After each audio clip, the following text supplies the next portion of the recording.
ကလွမ်းတဲ့တော့ရဲ့ကျွေးတဲ့လေးညနေလောက်ခစင်ကထုတ်လို့လွမ်းညင်တဲ့လွမ်းအောင်လဲပြီးထားတယ်ကျွမ်းအောင်လဲတူထားရဲ့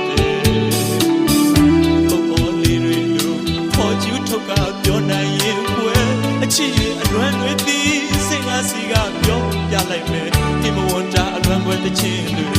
လိုက်လို့ပြီးမယ်မထင်ဘူး